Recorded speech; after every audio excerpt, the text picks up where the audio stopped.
question today, but let's put some context into what we want to talk about. 365 days after, 1 year later, are you better off now than you were last year? And do you hope to be better off at this time next year? So that's a question we're asking ourselves. 1 year ago, there were promises, policies, and announcements. The first promise President Tinubu made was to increase GDP to $1 trillion in 8 years. Before then, our GDP was almost $400 billion. So actually to double it in 8 years. He removed petroleum subsidies.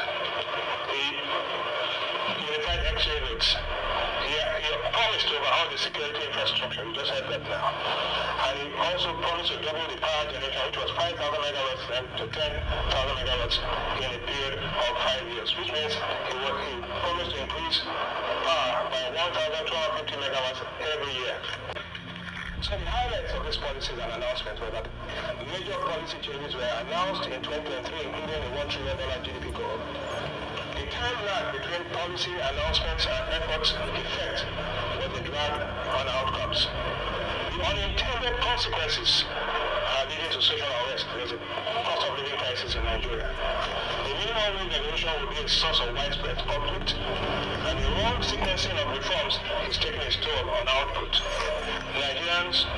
Nigeria needs new borrowing to refinance existing obligations, and policy changes, institutional reform, and new borrowings will lead to positive and faster growth in the period 2025 to 2026.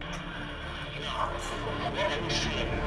The economic weakness is partly structural and mostly exogenous. Exogenous means from outside, but structural means fundamental. So what are the structural challenges?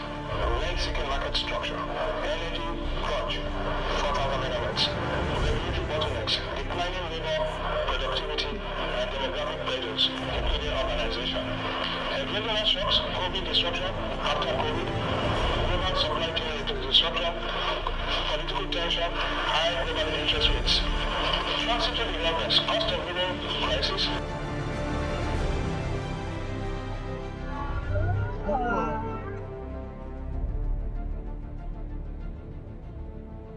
Petrol at the pump, PMS, was selling at 190, highly subsidized. Today it's 500.